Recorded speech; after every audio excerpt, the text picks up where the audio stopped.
Hello friends, আজ share করছি কাঁচা আলু আর মটরশুঁটি দিয়ে দারুণ টেস্টি মুচমুচে একটা বিকালের নাস্তা।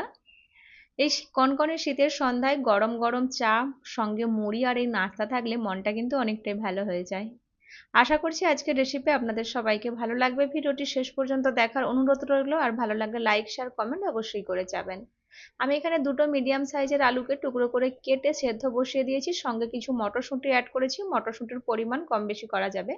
এখন গ্রাইন্ডিং জারের মধ্যে 10-12 কোয়া রসুন, 1 ইঞ্চ আদার টুকরো, ঝালের জন্য 3-4টে কাঁচা লঙ্কা দিয়ে দিচ্ছি, ঝালটা নিজেদের স্বাদ বুঝে দিতে হবে। 1 চামচ জিরে আর 1 চামচ ভর্তি করে ধনে দিয়ে দিলাম। জল দেব না, একবার এটাকে ঘুরিয়ে নেব। জল দিয়ে দিলে মশলাটা পেস্ট তৈরি হয়ে যাবে। ঠিক এইরকম করে মশলাটা কুটে নিতে হবে। এখন প্রায় 10 থেকে 12 মিনিট হয়ে গেছে।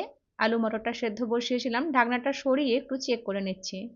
তো আলুটা সেদ্ধ হয়ে গেছে, আর মটর তো খুব কম সময়ে সেদ্ধ হয়ে যায়, কাঁচা মটর। তো এখন গ্যাসের ফ্লেম অফ করে দিয়েছি, আর জল থেকে ছেঁকে একটা অন্য পাত্রে তুলে নিলাম। সাথে সাথেই একটা গ্লাস দিয়ে খুব সুন্দর করে ম্যাশ করে নেব। ম্যাশার থাকলে ম্যাশার ইউজ করতে পারেন। আর এই গরম অবস্থাতে ম্যাশ করে নিলে খুব সুন্দর ম্যাশ হয়ে যায়, যেহেতু নতুন আলু। ঠান্ডা হয়ে গেলে একটু শক্ত হয়ে যায়। তো ম্যাশ করে নেওয়ার পর প্যানের মধ্যে 1 টেবিল স্পুন তেল অ্যাড করে ক্রাশ করে রাখা মশলাটা দিয়ে দিলাম।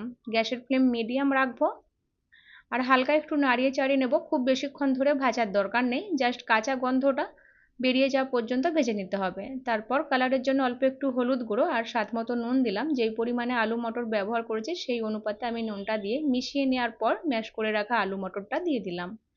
মশলার সাথে সুন্দর করে মিশিয়ে নেব। আর এখন গ্যাসের ফ্লেমটা অফ করে দিয়েছি, মশলাটাকে শুধু ভালো করে মিশিয়ে নিতে হবে। আর আলুর মধ্যে যদি ছোট ছোট দানা থেকে যায়, কোনো এতে অসুবিধা হবে না। তো ভালো করে মিশিয়ে নেওয়ার পর শেষে দিচ্ছি বেশ কিছুটা ধনেপাতা কুচি, 1/2 চামচের মতো চাট মশলা পাউডার। এই ধনেপাতা আর চাট মশলাটাকেও সুন্দর করে মিশিয়ে নিতে হবে। তো আলু মশলাটা এখন আমার রেডি হয়ে গেছে। তো আলু মশলাটাকে একটা অন্য পাত্রে ট্রান্সফার করে রাখলাম। ঠান্ডা হতে হতে অন্যদিকে একটা ব্যাটার তৈরি করে নেব। তো একটা বোলের মধ্যে নিয়ে নিচ্ছি 100 গ্রামের মতো বেসন, আর তার অর্ধেক নিচ্ছি চালের গুঁড়ো। চালের গুঁড়ো অ্যাড করলে নাস্তাগুলো বেশ ক্রিস্পি মুচমুচে তৈরি হবে। তারপর স্বাদ মতো নুন, একটু হলুদের গুঁড়ো কালারের জন্য, অল্প একটু ধনেপাতা কুচি, আর দিচ্ছি 1/4 টিস্পুন কালো জিরে। 1 চামচ দিলাম যে মশলাটা তৈরি করে রেখেছিলাম, ক্রাশ করে রেখেছিলাম, সেই মশলাটা দিলাম। প্রথমে শুকনো উপকরণগুলিকে ভালো করে মিশিয়ে নিলাম। তারপর অল্প অল্প করে জল অ্যাড করে একটা মিডিয়াম পাতলা ব্যাটার তৈরি করতে হবে।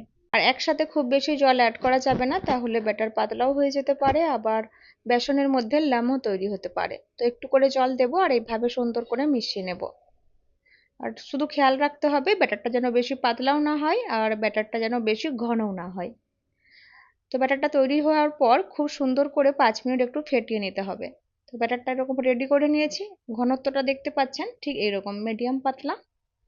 তখন এটাকে সাইডে রাখবো, আর প্যানের মধ্যে নাস্তাগুলো ভাজার জন্য তেল গরম হতে বসিয়ে দেব। তেলটা গরম হতে হতে আমি নাস্তার শেপ দিয়ে দেবো।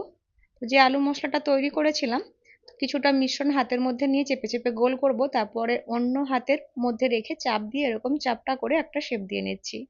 নিজেদের পছন্দ মতো শেপ দিয়ে গড়ে নিতে পারেন, গোল, লম্বা, যেরকম শেপ আপনি পছন্দ করেন। আর দুটো হাত ইউজ করতে না চাইলে এক হাত দিয়েও নাস্তাগুলো শেপ দেওয়া যাবে। প্রথমে মুঠো করে চেপে গোল করে নিয়ে এরকম করে বুড়ো আঙুল দিয়ে চেপে দিলেই চাপটা হয়ে যাবে। তো এইভাবে আমি সব নাস্তাগুলো শেপ দিয়ে গড়ে নিয়েছি। আর আমি বেশ অনেকটাই আলু মশলা তৈরি করেছিলাম, সেই হিসেবে ব্যাটারটাও তৈরি করেছি। তবে আলু মশলাটা এখন এই জন্য কম লাগছে, এই আলু মশলা দিয়ে ছেলেকে অতিরিক্ত খিদে পেয়ে গেছিলো, সেজন্য স্যান্ডউইচ বানিয়ে দিয়েছি। তো সে যাই হোক, এখন তেলটাও মোটামুটি গরম হয়ে গেছে। 1 হাতার মতো গরম তেল ব্যাটারের মধ্যে অ্যাড করে দিলাম, এতে করে নাস্তাগুলো বেশ মুচমুচে হবে। তেলটাকে ভালো করে মিশিয়ে নিচ্ছি। তারপর যে নাস্তাগুলো শেপ দিয়ে রেখেছিলাম এই ব্যাটারের মধ্যে ডুবিয়ে খুব ভালো করে কোট করে নিয়ে গরম তেলের মধ্যে অ্যাড করে দেবো। আর সব নাস্তাগুলো একই সাথে ব্যাটারের মধ্যে ডুবিয়ে দিলে খুব তাড়াতাড়ি তেলের মধ্যে ছেড়ে দিতে হবে, না হলে ব্যাটারের মধ্যে ভিজে গিয়ে আলুগুলো ভেঙে ভেঙে আসবে। আর নাস্তাগুলো তেলের মধ্যে ছাড়ার সময় খেয়াল রাখতে হবে তেলটা ঠিকঠাক গরম রয়েছে কিনা। বেশি গরম তেলে অ্যাড করলে তাহলে দেওয়ার সাথে সাথে লাল হয়ে যাবে, ভালো করে ভাজা হবে না। আবার কম গরম তেলে অ্যাড করলে নাস্তাগুলো তেল শুষে নেবে বেশি। তো একটু খেয়াল করে নাস্তাগুলো অ্যাড করতে হবে। নিচের দিক থেকে একটু সেট হয়ে গেলে নাস্তাগুলোকে উল্টে দিচ্ছি, আর নিচের দিক থেকে বেশ রঙও ধরে গেছে। এখন গ্যাসের ফ্লেম আমি মিডিয়াম রেখেছি। তেলের টেম্পারেচার বুঝতে না পারলে সামান্য একটু ব্যাটার তেলের মধ্যে ফেলে চেক করে নিতে হবে। আমি হাই ফ্লেমে তেলটা গরম করে নিয়ে নাস্তাগুলো অ্যাড করেছি।